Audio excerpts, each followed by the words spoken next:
Assalamualaikum warahmatullahi wabarakatuh. Alhamdulillahi rabbil alamin. Wassalatu wassalamu ala asrofil anbiya'i wal mursalin Muhammadin wa ala alihi wa sahbihi ajma'in. Amma ba'du. Puji syukur kita panjatkan kehadirat Allah Subhanahu wa ta'ala yang telah melimpahkan rahmat serta hidayahnya kepada kita, sehingga alhamdulillah kita masih diberikan keimanan, ketakwaan oleh Allah Subhanahu wa ta'ala, plus juga kita diberikan kesehatan serta kekuatan, sehingga kita masih bisa menunaikan ibadah puasa di bulan Ramadan ini sampai hari yang ke berapa nggih? 18. Sudah pertengahan lebih, alhamdulillah. Karena ada juga saudara-saudara kita tidak tuntas di dalam berpuasa. Di tempat saya itu kemarin hari Jumat saja ada yang sudah menghadap keharibaannya, berarti tidak tuntas di dalam berpuasa. Alhamdulillah kita masih diberikan kesempatan oleh Allah untuk bisa bertobat, sehingga harapannya nanti surga sebagai balasannya. Amin. Sholawat serta salam senantiasa kita aturkan kepada junjungan kita Nabiullah Muhammad Sallallahu Alaihi Wasallam, yang tentunya kita nantikan syafaatnya nanti di yaumil akhir. Amin. Hari yang ke-18 sampai akhir ini ada hadis, innad dunya khulwatun khadirah. Dunia itu hijau menarik. Ibaratnya kalau seandainya dunia itu adalah emas batangan 24 karat, itu kalau dikasih sinar meling-meling, kinclong, pasti langsung menoleh. Makanya kalau bapak-bapak, ibu-ibu lewat di depan toko emas, pasti ketika tokonya dibuka, lampu dinyalakan, pasti noleh ya. Karena itu menarik. Dunia itu juga menarik kalau ibaratnya adalah seorang gadis atau seorang lelaki ya. Itu kalau gadis itu ya berarti yang parasnya cantik, masih muda. Kalau yang merupakan laki-laki ya tampan, lalu ditambah lagi berkepribadian. Tampan berkepribadian, maksudnya berkepribadian ya rumah pribadi, mobil pribadi, pesawat pribadi. Ini adalah menarik. Apalagi sudah menjelang akhir Ramadan, Masya Allah, luar biasa. Kalau di sini godaannya nggak begitu berat, walaupun di tengah kota, tetapi godaannya nggak begitu berat karena tidak tetanggaan sama yang menggoda iman. Kalau di tempat saya itu jian, itu orang mallnya saja tetanggaan. Rumah saya itu di belakang Jogja City Mall. Mau ke mall saja cukup jalan kaki. Belum lagi kalau mau ke Indogrosir juga tinggal nyebrang. Wah, itu godaannya luar biasa.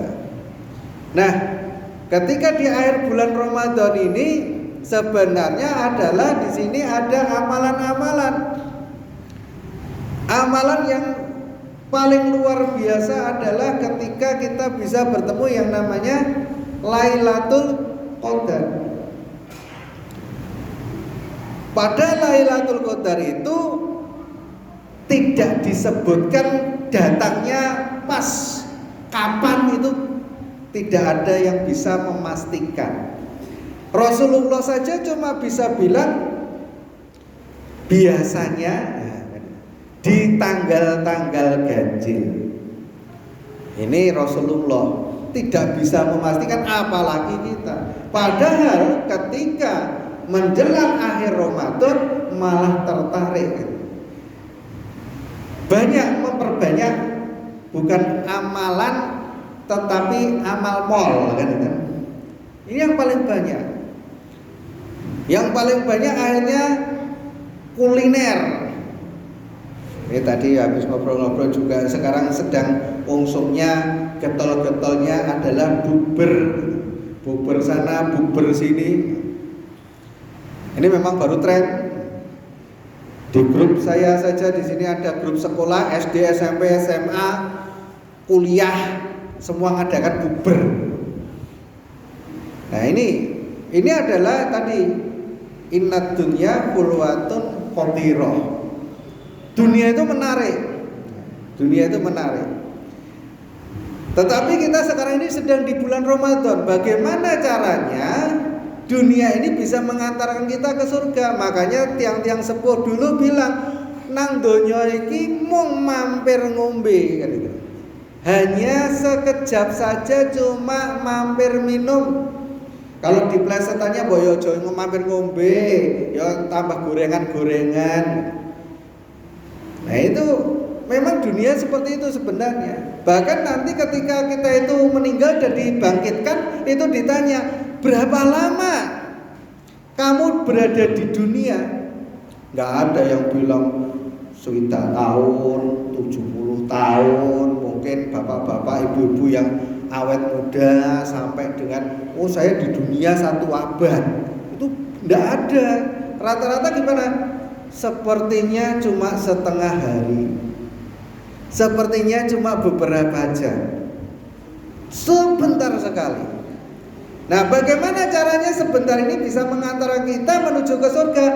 Makanya sekarang ini mumpung masih di 10 hari yang kedua, belum masuk yang 10 hari yang terakhir yang tadi diungkapkan oleh Rasulullah, di situ ada tanggal-tanggal ganjil. Inilah ajang untuk mempeng beribadah. Bagaimana biar kita tetap bisa istiqomah? Yang pertama adalah kita harus sering mendekati atau bergaul dengan orang-orang yang istiqomah beribadah. Lah kalau dekat-dekat yang istiqomah ibadahnya di mall, oh ya jelas langsung mall kan itu. Jeng kayaknya dulu tuku parcel toh. Aku parcelnya wah sudah. Nanti yang terpikir di sini adalah parcel. Oh bojoku ngono bagi-bagi parcel ya. Sekolah dinas ya. Ini nanti yang terpikir parcel. Tapi 10 hari yang kedua ini adalah bagaimana caranya kita mendekatkan diri kepada orang-orang yang semangatnya ibadah ke masjid. Nah ini bapak-bapak ini yang semangat ke masjid ya. Kemudian ibu-ibu yang semangat ke masjid, itu yang didekati. Lalu yang kedua adalah kita merasa merasa fakir untuk ilmu. Maka ketika 10 hari yang kedua ini kita itu berusaha apa? Untuk menambah ilmu. Supaya apa? Supaya nanti kita tahu apa yang kita perbuat ini ada dasar ilmunya, ada dasarnya, ada landasannya. Kita belajar, kita malah mempeng ngaji. Supaya apa? Supaya nanti kita itu tidak terjerumus. Setiap tahun ini contohnya ini. Setiap tahun itu selalu saja Indonesia Raya udrek penentuan 1 Syawal, penentuan 1 Ramadan, nanti besok penentuan 1 Zulhijjah. Udah bos. Sepertinya Menteri Agama cuma kerjaannya cuma itu aja. Nah, ini kalau kita tidak tahu ilmunya akhirnya apa? Ya terbawa arus. Wah, kowe mesti NU yo, kowe mesti Muhammadiyah. Karena kita tidak tahu ilmunya. Dan ketika kita tahu ilmunya kita paham, oh ternyata seperti ini toh. Ruqyat itu ada dalilnya, hisab ada dalilnya. Kan gitu. Semua ada dalilnya. Akhirnya ketika kita menjalankan enak, enteng, longgar. Ini adalah cara kita di penghujung Ramadan ini seperti itu. Kita mau banyak memperdalam ilmu. Di sini kalau tidak salah setiap Kamis itu jam 12 ada kajian, kita ikut nimbrung di dalamnya kan. Apa ilmu yang kita peroleh, apa manfaat yang kita peroleh, kemudian bagaimana kita genjotkan di 10 hari terakhir nanti. Ini oleh-oleh yang nanti bisa Bapak Ibu semuanya untuk bekal di akhir Ramadan ini. Semoga ibadah kita nanti di Ramadan tahun ini bisa diterima amalannya oleh Allah Subhanahu wa taala. Akhirul kalam, wabillahi taufiq wal hidayah. Assalamualaikum warahmatullahi wabarakatuh.